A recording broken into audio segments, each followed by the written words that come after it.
Hey guys, how are you? Today we are going to talk about the pitfalls of text messages and text messaging. Now, this covers the phone, Facebook, Twitter, email, pretty much any kind of conversation that takes place using text. And I'm not talking like handwritten text or any of that. I mean, the typed text messaging. Before I get to that, you're probably thinking things look a little weird right now. This is not the normal set that you're used to seeing, and I look like that I was sleeping behind a dumpster. Right now, it is super cold in my location, much colder than usual for this time of the year. I am trying to get through this month of November without turning the heat on and without burning any wood, so I have to live with it. So in order to do that, I'm wearing all these layers and the winter's hat. Anyways, I've seen a pretty big problem when it comes to text.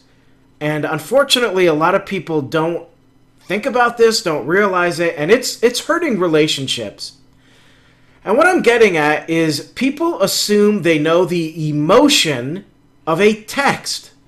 They know how someone's feeling or thinking just by reading their typed words. And that's nonsense. Unless someone actually tells you how they feel, you can't judge that text. I have seen it over and over and over again. As a matter of fact, the worst of it was last Halloween. My sister and father had an issue with my sister's car. And as it turns out, something dangerous, I guess, happened with it. I don't know. But whatever the problem was, there was no recall on it. So they both got upset and posted comments on Facebook about how dare a car company purposely put people in danger and this and that. It was basically they went on a rant. And the first part of this was, I know how things like that work out. And so I think I emailed or messaged my sister and said, hey, look, don't go on a rant just yet until you start talking to people. It's possible they may just take your car and not charge you and fix the problem. But they were mad because there's no recall on it.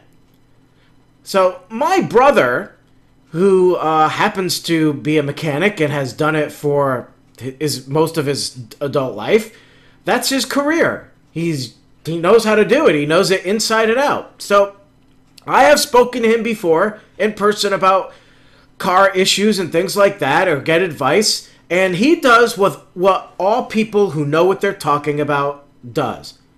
You speak with passion, you speak with facts, and you speak like a pro. It doesn't matter if you're talking to a family member. Like, if I'm going to be talking to people about this, as you've seen in the videos, I'm pretty clear. I'm pretty passionate because I know what I'm talking about.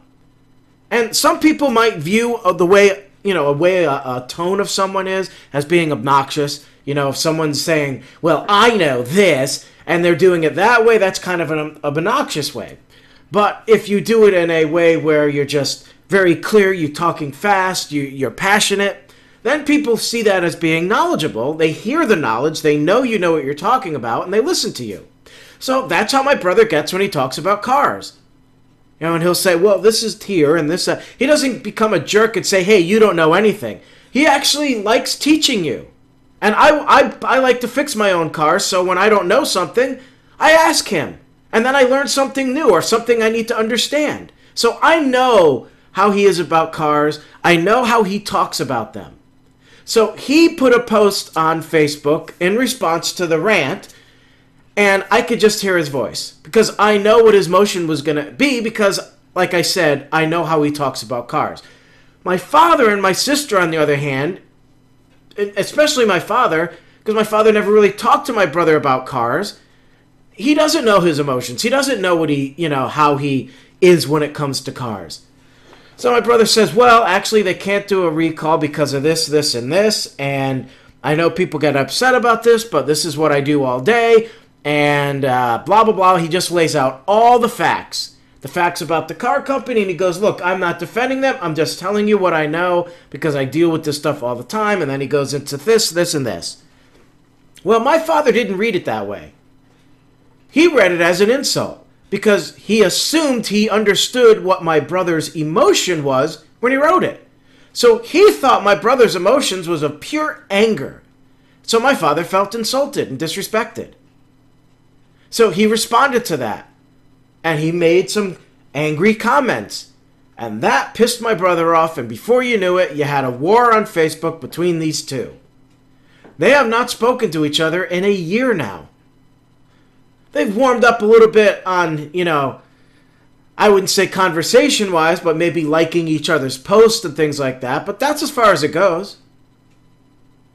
Now, because I know my brother and I know how he is about cars, I messaged my father and said, don't make a big deal out of it. He's only spewing facts. He's not showing any emotions. And I told him, don't judge a text don't judge the emotion of a text. Unfortunately, he didn't listen to me, and now look what happened.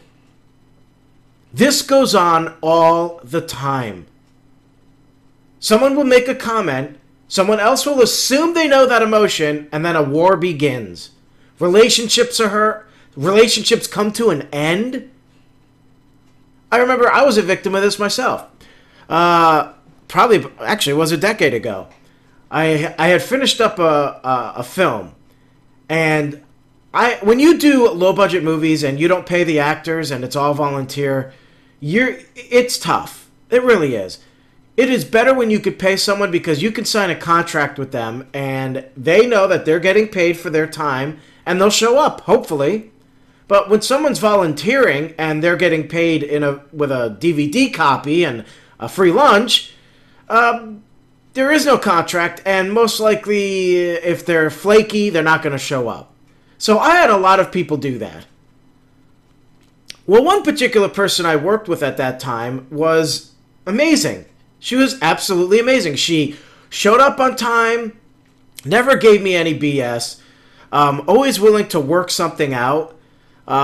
She was a total pro on the set. She took it seriously, every minute of it. She listened to what I said. She listened to my direction.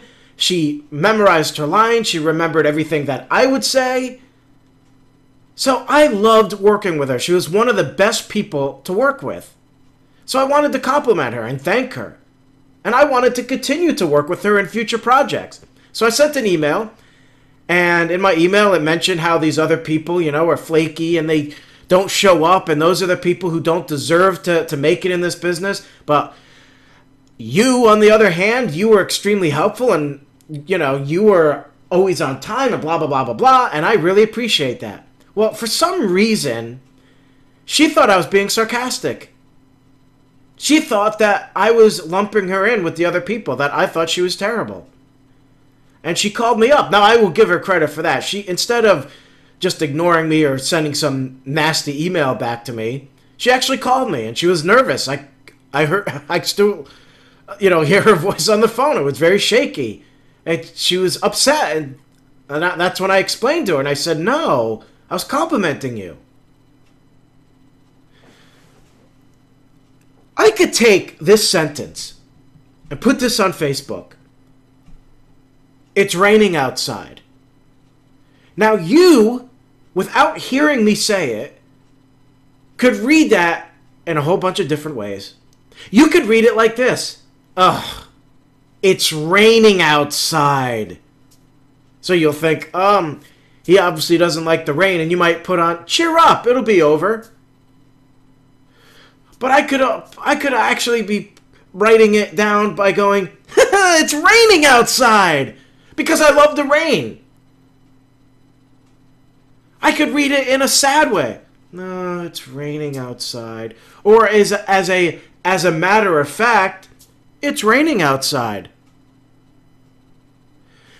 You can't assume you know my emotion by reading that sentence. Not unless I use, those, whatever you call them, those emo things, with the face and, that has smiley faces, whatever the hell they call them, emojis or whatever the hell they are. Not unless I actually say feeling sad. Those people, they know how to text correctly. You've seen that. People who actually will write their emotion down. Getting angry, feeling sad, whatever. That's great. Now you do know what their emotion is. But a lot of us don't do that. I don't do that. I don't write my emotion down in my message. Anyways, my advice to everybody is stop judging a text. Stop it. Stop assuming you know the emotion in it. Just stop. There's too many problems resulting from this. It really sucks that my father and brother aren't getting along when they always got along. I mean, I went years without talking to my father until finally we made peace. But my brother, he always talked to him his entire lifetime. And now over a text message, they don't speak. A year ago, my brother had a son, and my father never met him. He has yet to meet his grandson. His first grandson. So, I think it's really important that people understand that. And if we get the word out and people start realizing the problem that this is causing, instead of judging that text, just ask them what they mean, or contact them and say, hey, were you angry in that message, or were you... And then they can explain, no, it's just saying what I know. Anyways, I think I made my point. Hey, thanks for watching the video. Please be sure to subscribe by clicking here. And hey, while you're at it, visit my site here for lots of cool content and yes, some free stuff. Hey, who doesn't love free stuff? I don't. Shut up.